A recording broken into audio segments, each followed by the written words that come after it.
الحمد لله وكفى والصلاة والسلام على سيدنا محمد المصطفى وأحمد المجتبى وعلى آله الأتقياء وأصحابه الأصفياء أما بعد فأعوذ بالله من الشيطان الرجيم بسم الله الرحمن الرحيم ومن يعمل سوءا أو يظلم نفسه ثم يستغفر الله يجد الله غفورا رحيما ومن يكسب إثما فإنما يكسبه على نفسه وكان الله عليما حكيما ومن يكسب خطيئة أو إثما ثم يرم به بريئا فقد احتمل بهتانا وإثما مبينا ولولا فضل الله عليك ورحمته لهم طائفة منهم أن يضلوك الى آخر الآیہ۔ سورۃ النساء کی آیت نمبر 110 سے 114 تک انشاءاللہ اس کا ترجمہ اور تفسیر ابھی ہم سیکھیں گے۔ فرمایا وَمَن يَعْمَلْ سُوءًا أَوْ يَظْلِمْ نَفْسَهُ، جو کوئی آدمی کسی گناہ کا ارتکاب کرے یا اپنے آپ پر ظلم کرے۔ سوءً کوئی ایسا گناہ کرے جو متعدی ہو، ایسا گناہ کرے کہ جس کا تعلق اپنی ذات سے دوسرے کی ذات تک پہنچ جائے، سوء اسے کہتے ہیں۔ یعنی برائی کی، اپنے آپ پر بھی ظلم کیا اور دوسرے پر بھی ظلم کیا، کوئی ایسی بات کی جس سے خود بھی دکھ میں مبتلا ہوا اور دوسرے کو بھی اس سے تکلیف پہنچی، تو متعدی گناہ، کسی کو گالی دی، کسی پر ظلم کیا، کسی کو تھپڑ مارا، کسی کی چوری کر لی، تو یہ متعدی گناہ ہے۔ او یظلم نفسہ، یا اپنے آپ پر ظلم کیا، حقوق اللہ ضائع کیے۔ ثم یستغفر اللہ، پھر اللہ سے گناہ بخشوانے لگا، یجد اللہ غفور رحیما، تو اللہ کو پائے گا گناہ بخشنے والا مہربان۔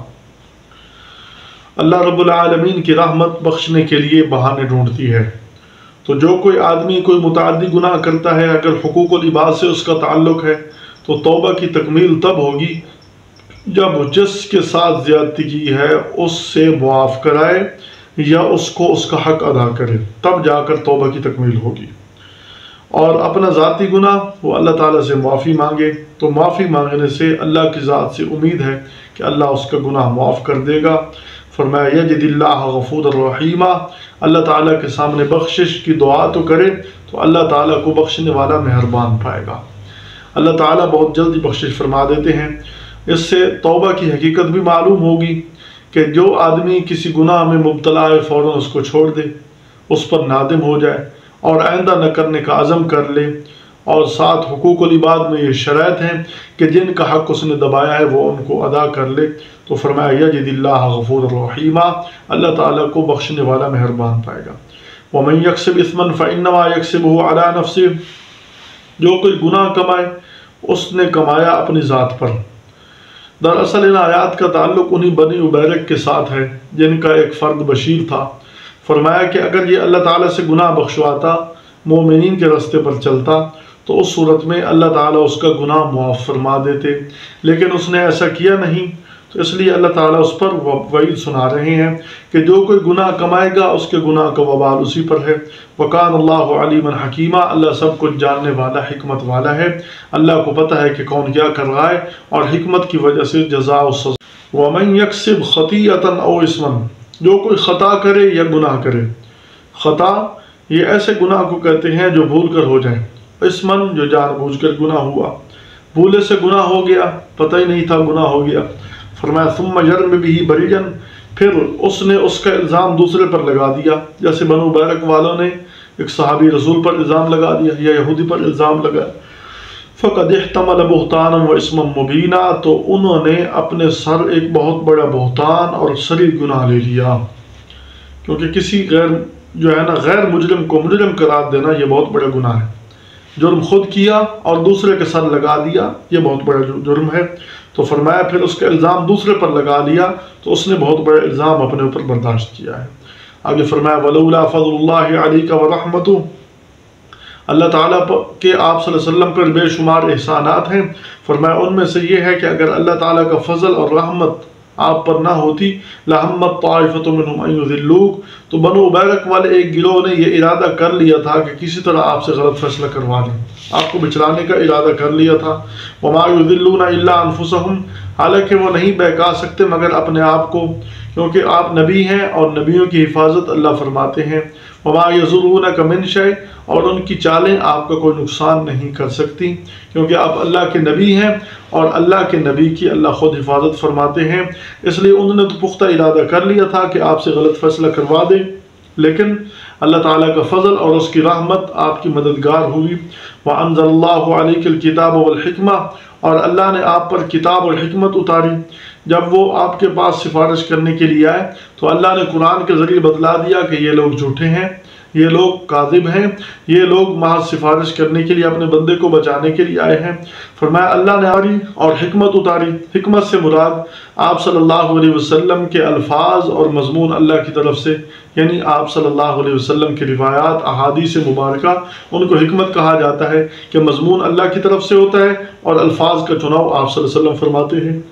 فرمایا وَعَلَّمَكَ مَا لَمْ تَكُنْ تَعْلَمْ، آپ کو ہر وہ بات سکھائی جو آپ نہیں جانتے تھے۔ وَمَا كُنْتَ تَدْرِي مَا الْكِتَابُ، آپ کو کیا پتہ تھا کہ کتاب کیا ہے، وَلَا الْإِيمَانُ، اور آپ کو کیا پتہ تھا کہ ایمان کی حقیقت کیا ہے۔ اللہ تعالیٰ نے یہ سب کچھ آپ کو بتلا دیا۔ وَعَلَّمَكَ مَا لَمْ تَكُنْ تَعْلَمْ، جو چیز آپ نہیں جانتے تھے وہ سب آپ کو سکھلا دی۔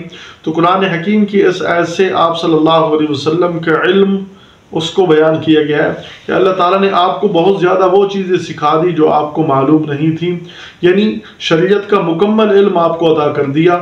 اگر کوئی بندہ کہے کہ آپ صلی اللہ علیہ وسلم کے پاس شریعت کا مکمل علم نہیں تھا تو وہ گویا کہ گستاخ ہے، آپ صلی اللہ علیہ وسلم کی گستاخی کر رہا ہے۔ تو جتنی ضرورت تھی اللہ تعالیٰ نے وہ سارا علم عطا فرما دیا اور شریعت کا کلی علم عطا کر دیا۔ باقی کائنات کا جو علم ہے، تکوینی علم، وہ اللہ تعالیٰ نے جتنا چاہا آپ صلی اللہ علیہ وسلم کو عطا کر دیا۔ ساری کائنات کی ذرات کا علم، ساری کائنات کی ایک ایک چیز کا علم وہ اللہ تعالیٰ کے پاس ہے اور کسی کے پاس نہیں۔ اللہ جس کو چاہتے ہیں عطا کر دیتے ہیں۔ تو وَعَلَّمَكَ مَا لَمْ تَكُنْ تَعْلَمْ سے بعض لوگ، جاہل لوگ استدلال کرتے ہیں کہ آپ صلی اللہ علیہ وسلم کو سب کچھ سکھا دیا گیا۔ تو آپ صلی اللہ علیہ وسلم کو کیسے سب کچھ سکھا دیا گیا؟ جیسے جیسے دور کے اندر جدت آ رہی ہے تو کیا ہم یہ کہہ سکتے ہیں کہ آپ صلی اللہ علیہ وسلم آج کے دور کی مشینری ان کو استعمال کر سکتے ہیں؟ آپ صلی اللہ علیہ وسلم آج کے دور میں جو موبائل اور یہ چیزیں آپ صلی اللہ علیہ وسلم کو اس زمانے میں تصور ہی نہیں تھا، تو کیسے وہ ساری چیزیں سکھا دی گئیں؟ تو پھر یہ آیت ابھی 5 یا 6 ہجری میں نازل ہوئی اور اس کے بعد بڑی بڑی صورتیں نازل ہوئیں۔ اگر سب کچھ سکھا دیا گیا پھر بعد میں صورتوں کے نازل کرنے کا کیا مطلب ہے؟